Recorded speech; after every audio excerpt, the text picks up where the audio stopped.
예수님이 갈릴리로 들어가셨습니다. 이 갈릴리로 들어가셨을 때 예수님 뭐라고 얘기하셨냐면 선지자는 고향에서 환영을 받지 못한다. 자, 예수님의 고향이 어딘가, 이게 굉장히 중요해요. 첫째, 예수님이 태어났던 베들레헴. 둘째, 예수님이 자라셨던 나사렛. 셋째, 갈릴리 지방.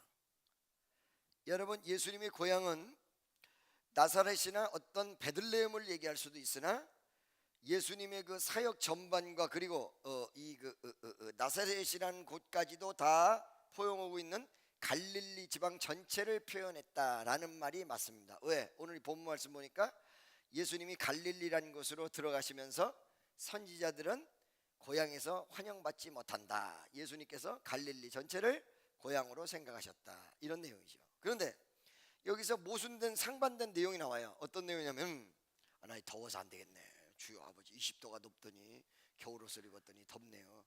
할렐루야. 그럼 왜 겨울옷을 입었냐? 좀 이따 추울까 봐. 자, 여러분 날 보세요. 그런데 예수님께서 선지자들은 고향에서 환영받지 못한다 이렇게 말씀하셨는데 오늘 본문 말씀 보니까 환영을 했어요. 갈릴리 사람들이 예수님 오셨다고 영접했어요. 근데 이 영접하는 거를 예수님께서 분명히 아셨을 텐데 왜 이런 말씀을 하셨을까? 이유는 세 가지 중요한 부분이 있어요. 첫째, 이들이 진정으로 메시아를 인정해서 예수님을 환영했던 게 아니라는 거예요. 본 말씀 보니까 예루살렘에 올라갔던 사람들이 예수님께서 예루살렘에서 기적을 행하신 것을 보고 와서 그 전까지는 배척하다가 그걸 보고서는 어떻게 했어요? 참다운 메시아를 느낀 것이 아니라 표적을 일으키는 비범한 사람, 그러니까 환영했던 거예요. 할렐루야. 그러니까 이 환영은 메시아로서의 환영이 아니라 표적을 보고 잠시 잠깐의 환영이에요. 그러니까 예수님의 표적을 본 이 유대인 갈릴리 사람들이 반짝 환영이었다는 거예요. 그 속마음을 예수님이 아시기 때문에 뭐예요? 진정한 환영이 아니라 선지자는 고향에서 환영받지 못한다 이렇게 말씀하셨던 것입니다. 두 번째, 그러면 이렇게 반짝 환영 속에서 예수님을 환영을 했는데 예수님이 그 환영을 받으시고 기분이 좋으셨을 거다 이 말이야. 그렇지만 이렇게 말씀하신 건 예수님이 진정으로 원하시는 것은 육적인 환영이나 겉으로 드러나는 환영이 아니라 메시아로서 예수를 믿는 환영, 예수 그리스도를 마음에 영접하는 환영, 바로 이거를 원하는 것이지 대접을 잘하고 매너가 좋고 그 다음에 어떤 거를 보고 표적을 보고 그 순간만 예수님을 환영하는 유대인적 표적성 신앙은 원하시지 않는다. 오늘날 여러분과 나에게도 마찬가지단 말이에요. 세 번째, 예수님의 복음을 전파하는 예수님의 입장적 부분에 대한 것이 우리에게 굉장한 교훈이 된다. 어떤 교훈이 되냐면 예수님에게 환영을 받았는데 환영받은 다음에 다른 장소로 이동하셨어요. 이 복음은 어떻게 되냐면 한 지역에 머물러 있는 게 아니에요. 그러니까 즉 얘기해서 여러분 우리 교회가 부흥이 되고 수원에서 부흥된다고 해서 이대로 있는 게 아니에요. 수 없는 사람에게 복음의 확장성을 가지고 많은 사람에게 증거해야 돼. 예수님이 한 군데 머물러 있지 않았어요. 환영을 받았고 그 전에는 고향에 갔다가 배척을 받고, 여러분 마태복음 8장에 보면 53절 이하를 보면 배척받은 부분이 나오거든요. 정말 나 같아도 배척받으면 거기 있고 싶지 않지. 그리고 성경에도 너희를 환영하지 않으면 발에 먼지까지 떨어버리라는 말이 있거든요. 그러니까 환영을 받으면 있고 싶지만 배척받으면 있기가 싫단 말이에요. 근데 여기서는 환영받았단 말이죠. 그런데 옮겼어요. 이 복음의 확장성이에요. 할렐루야. 믿습니까? 아멘이죠. 오늘 11시 예배 내가 분명히 말씀드렸어요. 전하는 자와 듣는 자가 있는데 전하는 자가 전하지 않을 때는 전하지 않는 자에게 책임을 하나님이 물을 것이고, 전했는데도 듣지 않으면 듣지 않는 자에게 책임을 묻는다. 아멘이죠. 그래서 가난한 사람, 부자, 똑똑한 사람, 못난 사람 가리지 않고 다 똑같이. 자, 예수님께서 이렇게 동네에서 환영받지 못하다가 순간적 환영, 비범한 사람, 대단한 사람으로 씁쓸한 환영을 받으시고 다른 장소로 가셨어요. 가셨는데 그 다른 장소로 가서 어떤 사람이 와서 왕의 신하 이러고 나왔어요. 자, 여러분 그때 당시에 나라가 여러 개로 이 팔레스타인 지방을 나눠서 통치하는 임금이 있었어요. 무슨 임금이에요? 분봉왕이라고 하죠. 분봉왕. 자기 형제들끼리 나눠가지고 통치를 해. 여기는 갈릴리 지방의 분봉왕 헤롯, 잊어버렸어. 그 다음을 다음 주에 얘기해줄게. 헤롯 그 다음에 복잡한 네 글자가 나옵니다. 네. 할렐루야. 네. 또 그래야 다음 주에 숫자가 남아가지고 여러분이 한번 찾아보세요. 누가 아는 분 있어요? 한번 봐봐요. 헤롯 뭐 있어요? 있어. 자, 그 사람이 통치했는데 그 사람 밑에 신하였던 모양입니다. 요 사람의 신앙이 나옵니다. 요 사람의 신앙을 한번 살펴보도록 하겠습니다. 자, 몇 절이죠? 몇 절이에요? 금방 모르나? 몇 절이에요? 예수께서 다시 갈릴리 가나에 이르시니 전에 물로 포도주로 만든 것이라 왕의 신하가 있어 그 아들이 가버나움에서 병들었더니, 왕의 신하가 있어서 가버나움에서 병이 들었다, 이 얘기죠. 47절 46절은 지금 어떤 상황의 도입과 그리고 사건의 상태, 사건의 벌어짐, 이게 46절에 나왔다면 그 사람의 신앙이 47절에 나와. 그가 예수께서 유대로부터 갈릴리에 오심을 듣고 가서 청하되, 할렐루야. 네 가지 중요한 부분이 있어요. 첫째, 이 사람이 예수님을 알았던 모양이에요. 예루살렘에서 행하셨던 표적과 역사를 이야기로 들었던지, 아니면 예루살렘에 올라가서 그 기적을 일으키는 걸 봤던지, 예수님이 오시면 자기 아들이 고침을 받겠다라고 생각을 했던 그런 신앙을 밑바닥에 깔고 있는 거죠. 그러니까 이 사람이 이렇게 그런 예수님이 오시면 우리 아들이 낫겠다는 신앙, 그 다음에 두 번째, 그 신앙을 가지고 기다렸다는 거예요. 예수님이 오실 때까지. 아멘이죠. 그 다음에 세 번째는 그 소리를 듣고, 예수님이 오셨다는 소리를 듣고 어떻게 했냐, 가서 즉시 청했다. 여기에 즉시라는 단어가 의미적으로 내포되어 있다. 즉시 신앙이었다. 어떤 일이 주어졌을 때 미적미적거리는 것이 아니라 즉기, 즉가. 아멘이죠. 믿습니까? 그 다음에 네 번째, 자, 이 청했는데 이 사람의 신앙이 내려오셔서 내 아들의 병을 고쳐주세요. 믿습니까? 이거는 긍정과 부정이 양쪽으로 다 가지고 있어요. 첫째, 긍정은 뭐냐면 예수님이 오시기만 하면 고쳐진다라는 것을 믿었던 신앙. 믿습니까? 그런데 또 하나는 비교를 한 번쯤 해봐야 되는데, 누구랑 비교를 해야 되냐면 바로 백부장이랑 비교를 해야 돼요. 백부장이 뭐라고 그랬어요? 주여, 말씀만 없어서 우리 집에 오시는 것을 감당치 못하겠나이다, 이랬단 말이죠. 근데 여기서는 약간 명령조로 내려오셔서 고쳐주세요. 할렐루야. 믿음이 있기는 있는데 말씀으로다가 치유될 수 있는 정도까지는 못 되는 믿음이란 말이지. 믿습니까? 그러니까 믿음의 모습과 믿음의 내용이 있다는 거예요. 그러니까 예수님이 그 신앙이 100%는 아닌데 50%. 그러니까 뭐가 같이 왔냐면, 너희는 표적을 꼭 믿어야 보아야 믿느냐 라는 식의 내용, 약간은 책망이죠. 그런데 뭐예요? 고쳐는 또 주셨어. 근데 이 두 가지가 책망도 안 받고 고침도 받은 사람이 있어, 백부장. 그러니까 이렇게 돼요. 1등 백부장, 주여 말씀만 하옵소서, 내가 우리 집에 오시는 걸 감당 못하겠습니다. 말씀만 가지고도 믿는 신앙 1등. 두 번째, 예수님 꼭 내려오셔야 고쳐질 것 같았던 2등 신앙. 할렐루야. 그러니까 니네들은 꼭 표적을 보고 이렇게 해야 믿느냐라고 책망은 받았지만 기적은 일어나. 3등 신앙. 3등 신앙인지 여러분 몇 등 신앙인지 잘 보세요. 예수님 청하지도 않고 고쳐질 거라고 생각도 안 하고 해비리리 3등. 할렐루야. 물어보세요, 옆에 있는 사람에게. 1등, 2등, 3등 중에 몇 등이에요? 여러분, 시대는 바뀌고 있고요, 젊은 세대는 치고 올라오고 있는데, 여러분이 신앙이 정체를 그대로 하고 있다면 여러분은 3등, 4등에서 7등, 8등으로 밀려나가고, 좀 더 있으면 꼴등으로 밀려나가. 경력만 예수 믿은 지 15년 됐지. 신앙을 어제 믿으나 오늘 믿으나 별반 차이가 없는. 할렐루야. 믿습니까? 옆에 있는 사람에게 이제는 일어서는 신앙이 되어봅시다. 아멘. 다시 본문 말씀으로 가겠습니다. 본문 말씀 속에서 자세한 부분을 한번 짚고 넘어가도록 하겠습니다. 자, 이 사람 이 신하, 왕의 신하의 신앙은 사실은 그 사람의 어떤 개인적 신앙이라기보다는 유대인 전체의 신앙적 흐름을 얘기해주고 있다. 할렐루야. 세 가지 중요한 부분이 있어요. 첫째, 여러분, 이게 말이에요, 신앙의 흐름 속에 있는 사람이 있고 흐름을 이끄는 사람이 있고, 할렐루야, 이끌지까지는 못하지만은 뭐예요?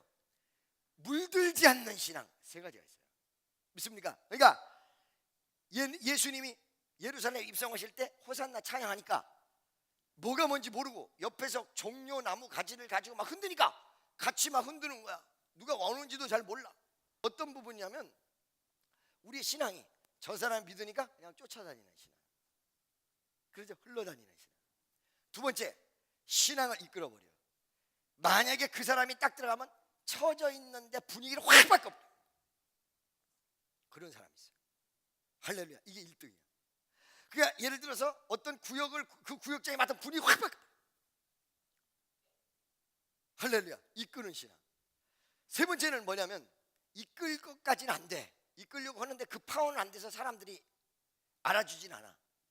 근데 구역이 전부 기도 안 하는 분위기인데 이 사람은 거기에 휩싸이지 않고 기도해.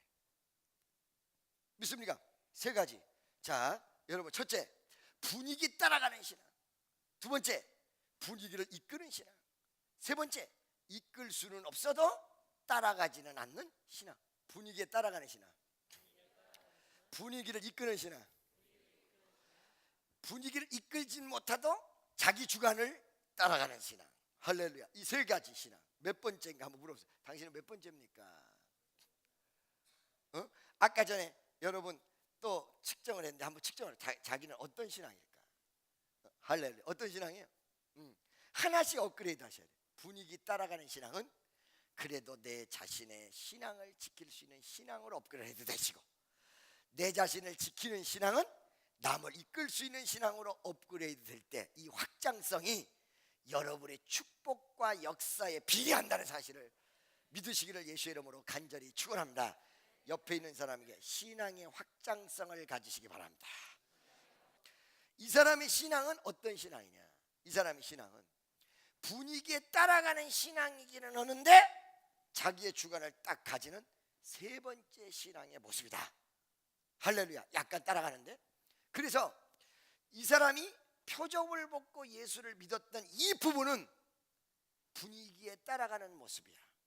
그러나 예수를 강력하게 청했던 모습은 이 신앙에 앞서 자기 자신을 지킬 수 있는 모습까지도 가지고 있다는 거예요.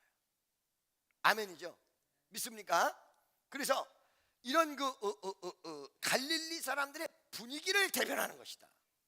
또 한 가지는 이 갈릴리 사람과 유대인의 그 분위기는 무엇과 비교가 되고 있냐면, 이 성경에서 오늘 본 말씀에 그 전에 사마리아 여인을 통해서 사마리아 전도가 시작된 부분이 일어난 다음에 사건이 넘어간 거 아니에요. 사마리아 사람과 구분되어진다. 예수님이 비교해 주신다. 어떻게 비교가 됐냐? 사마리아 사람은 표적을 못 봤어. 사마리아에서 예수님이 병든 자 일으키고 기적을 나타냈다는 게 한 군데도 안 나온다. 믿습니까? 사마리아 여인에게 그 여인이 또 가서 내가 만난 예수, 그런데 그냥 순수하게 스펀지 빨아들이듯이 쫙 빨아들였다. 사마리아 사람. 근데 이 신하를 포함한, 신하는 조금 난 신앙이지만 신하를 포함한 갈릴리와 유대 사람은 어떤 사람이냐? 철저하게 본 것만 믿는 계산적이고 현실적 신앙. 바로 여기에서는 정말로 위대한 역사가 일어날 수 없는 부분을 지적합니다. 할렐루야. 여러분, 보지 않고 말씀만 믿고도, 말씀만 보고도 확실히 그거를 믿을 수 있는 신앙 여러분 되어지시기를 주 예수의 이름으로 간절히 축원합니다. 옆에 있는 사람, 말씀이 파워고 능력입니다. 할렐루야. 자, 이 말씀적인 신앙은 격정적인 신앙, 역사를 보고 믿는 신앙과 좀 비교를 하는데 어떻게 비교가 되냐. 자, 여러분, 말씀의 신앙은 다이나믹하게 팍 치고 올라가는 것은 금방 일어나지 않을 수가 있어요. 그런데 가랑비 옷 젖듯이 쫙쫙 스며들면서 자라나요. 두 번째, 시간은 빠르지 않은데 반석 위에 지은 집이다, 이렇게 성경에 표현하고 있어요. 할렐루야. 말씀에 쓴 신앙은 반석 위에다가 집을 지은 것이다, 이렇게 표현하고 있어요. 그죠? 그 다음에 이 격정적인 신앙은 신앙이 빨리 들어와요. 근데 어떻게 해요? 빨리 식어져. 그러니까 요게 두 가지 겸하면 기가 막혀. 격정적인 신앙을 가졌는데 거기다 말씀이 팍 들어왔다, 이러면 끝내주는 거야. 할렐루야. 격정적인 신앙은 딱 들어왔는데 금방 식어져. 두 번째는 기적은 일어나는데 장기간에 열매가 없어. 그래서 여러분, 가버나움아 화 있을진저. 왜 가버나움을 화 있다고 그랬어요? 여러분, 가버나움만큼 기적을 많이 행한 곳은 없습니다. 예수님이 가버나움에서 많이 행했어요. 그런데 신앙이 제일 열매가 없는 것이 가버나움. 그 가버나움은 너 화 있을진저. 그러니까 가버나움 신앙이 되면 안 돼. 말씀 반석 위에 이루어진 신앙이 돼야지. 그걸 알기 때문에 제가 은사 중심으로 안 나갔다고 그랬잖아요. 그렇죠? 무슨 소리인지 알겠죠? 그러니까 성령 충만이 굉장히 중요한 거예요. 근데 이 성령 충만이 어디까지 가야 되는 거예요? 말씀으로 셋업이 돼야 돼. 가슴. 주의 영이 계신 곳에 자유함이 있느니라. 은혜도 받아야 돼. 은사도 받아야 돼. 할렐루야. 말씀으로 충만해져야 돼. 말씀에 서줘야 된다는 거예요. 분별이 돼요. 분별의 파워가 생겨요. 할렐루야. 제가요, 어떻게 기도를 옛날에 했냐면, 하나님, 유혹이 다가올 때 유혹을 이길 수 있는 힘을 주시고, 분별할 수 있는 능력을 주시며, 유혹을 축복으로 반전할 수 있는 권세를 주옵소서. 아멘. 뭐라고요? 내가 해도 말 너무너무 잘하지 않았어요? 참, 어떻게 이런 말이 나올까? 주님이 주신 은혜야. 첫째, 뭐라고요? 유혹을 이길 수 있는 힘을 주시고, 유혹을 분별할 수 있는 능력을 허락하시며, 유혹을 반전시킬 수 있는 권세를 주옵소서. 아멘. 믿습니까? 할렐루야. 자, 여러분, 여기서 이 사람의 신앙이 이제 딱 나오는데, 자, 이 사람이 자기 아들이 죽게 되었을 때 예수님에게 달려가서 물 흘러가듯이 이 유대인의 신앙 속에서 있을 수밖에 없는데, 이 유대인의 신앙 속에서 있으면서도 좀 특출난 신앙이었다 그랬죠. 그 특출난 점이 뭐냐면, 예수님의 얘기를 듣고 예수가 대단하구나 그러고 환영만 하고 끝난 것이 아니라 자기의 생활에 적용했던 것이 일반 유대인하고는 달랐던 거야. 그러니까 듣는 것으로 끝나는 사람이 있는 건 생활에 적용하는 사람. 어떻게? 주님이 오시면 우리 아들이 낫겠습니다, 오십시오. 이게 생활에 적용한 거거든요. 할렐루야. 그러면 이 사람이 다른 유대인보다 날 수 있는 이 신앙의 결단과, 그리고 예수님을 자기 생활 속에 끌어들일 수 있었던 이 모습이 어디서부터, Where's come from? 어디서부터 나왔을까요? 그것은 바로 이 사람이 아들이 아파서 급하다는 사실, 급해졌다는 내용. 하나님이 어느 순간에 여러분에게 시험을 허락하시고 급한 일을 허락하실 때 왜 이럴까? 사실은 이게 내 신앙이 업그레이드적인 부분이라는 거예요. 여러분, 아들이 죽어가는데 얼마나 절박했겠습니까? 절박함이 기도를 유도한다는 사실을 알고 있습니까? 어떤 분이 나한테, 목사님, 나는요 급한 일이 생기면 기도가 더 안 나와요. 웃기는 소리 하지 마. 더 급해봐. 그럼 나와. 덜 급해서 안 나오는 거야. 믿습니까? 아주면 너무 급해지면 저절로 나와. 아버지, 아버지, 아이고. 저절로. 그래서 나는 우리 성도들이 때에 따라서 급한 일 때문에 상담 올 때 그거를 말이죠, 이 급한 일이 무조건 나쁘다고 생각하지 않아. 왜? 그러지 않으면 날마다 고매한곡거리다 날마다. 그런데 내 분위기에 의해서 이끌어지는 신앙이 반전될 수 있는 위대한 기회. 아멘이죠? 믿어지십니까? 할렐루야. 그러니까 이거를 붙잡는 거죠. 이 사람이 바로 자기 급해진 현실을 붙잡고 예수 그리스도의 신앙을 거기다가 전맥시켰더니 100% 아직까지 다듬어지지는 않았으나 놀랍고 위대한 기적과 역사가 그 자녀에게 나타났다. 어떻게 나타났을까? 죽게 되었습니다. 그런데 48절 다 같이 9,000원 주셨지만 뭘 받았어요? 책만 받았어요. 그러니까 여러분, 교회가 세 가지 종류가 있어요. 교회가 세 가지 종류. 이 세 가지 종류가 어디 나와요? 오늘 식사를 하셨으니까 좀 졸리죠? 졸릴 듯이. 그러니까 어떤 사람은 이러고 설교 듣는 사람. 할렐루야.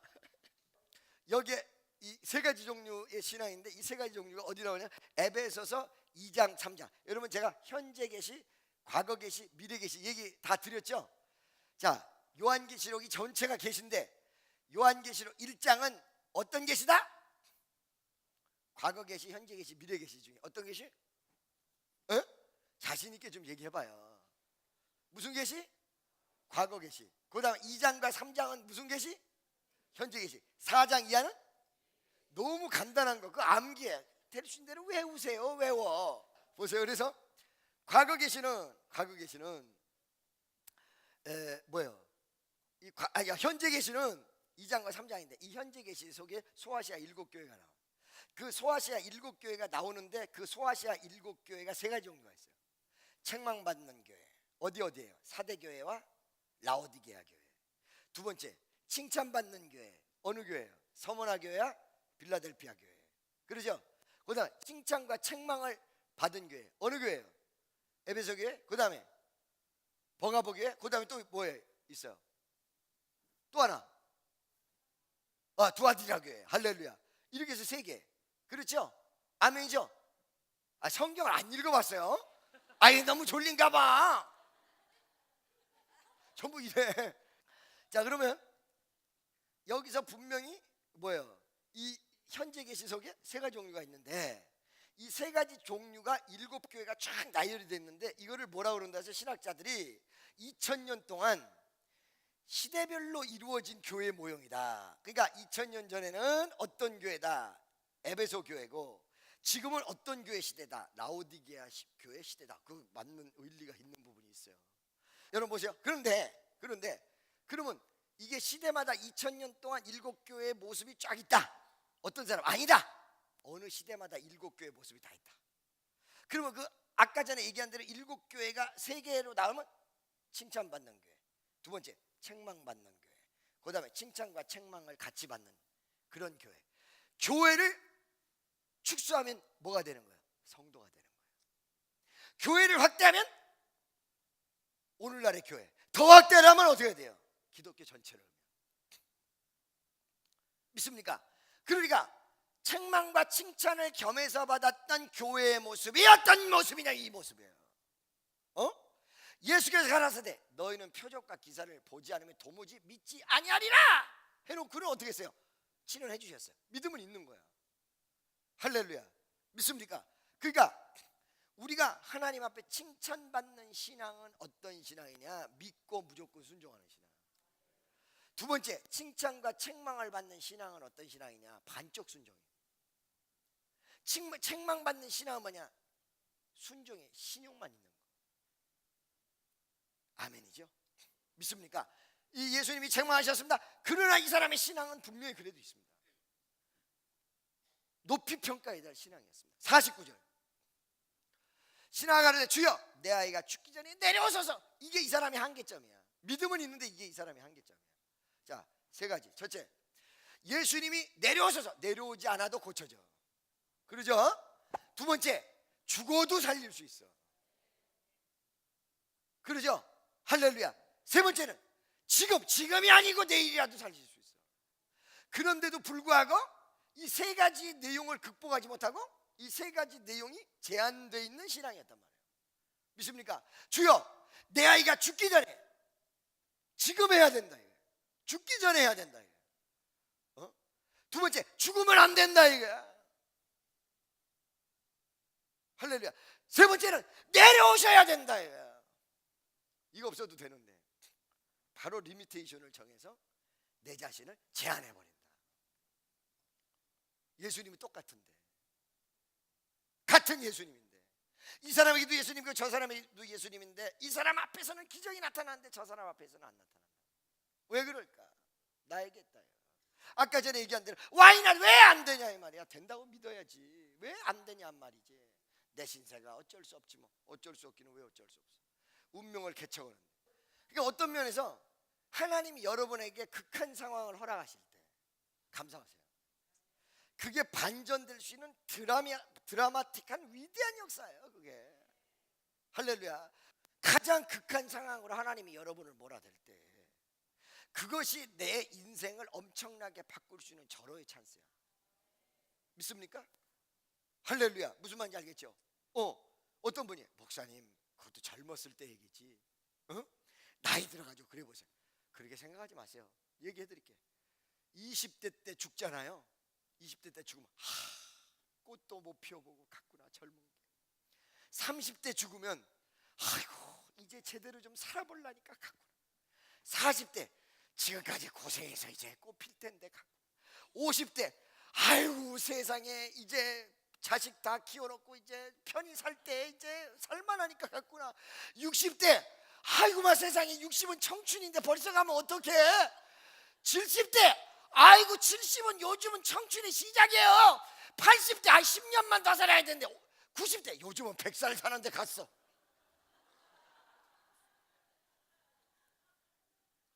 그래요 안 그래요? 그렇죠? 젊은 나이에 뒤집어지는 건 좋고 나이 든 다음에 뒤집어지면 안 된다. 그거는요 여러분의 고정관념의 내용이에요. 나이가 들어도 뒤집어져서도 다시 새로운 인생이 얼마든지 만들어질 수 있어. 할렐루야. 그리고 이 말은 무슨 말이냐? 얼굴은 젊은데 노인네들도 있다. 얼굴은 젊은데 노인. 할렐루야. 몸은 젊은데 마인드가 늙어버렸어. 완전히. 그거보다는 몸은 늙었는데 마인드가 젊은 사람. 믿습니까? 젊은 청춘, 나이든 청춘. 우리 교회는 나이든 청춘이 되기 쉬운 교회야. 할렐루야. 믿습니까? 나이든 청춘. 할렐루야. 60이 넘은 청춘. 아멘이죠? 여러분 젊음은 어디에서부터 나냐면 마음에서부터 나와요.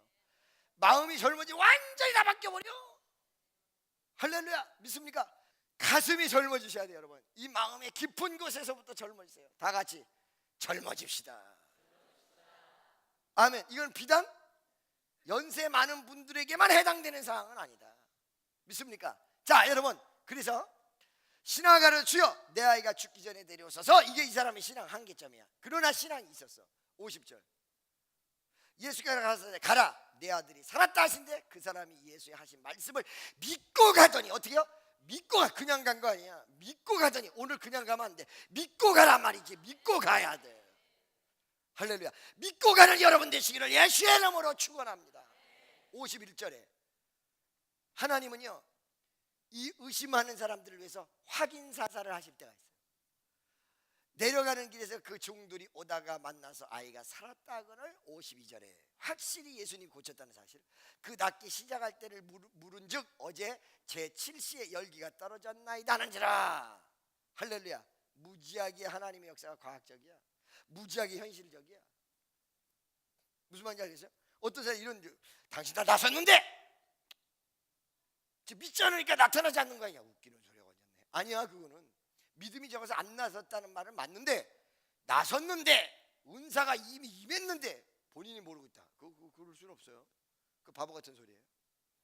믿음이 현실에 하게 그대로 나타날 수 있는 위대한 위력을 가진 게 믿음이야. 이미 벌써 됐는데 믿음이 없다는 건 안 된 거예요. 믿음이 확실하셔야 돼요. 믿고 가더니 옆에 있는 사람 오늘 믿고 갑시다. 아멘. 할렐루야. 53절 이제 끝납니다. 다 같이 시작.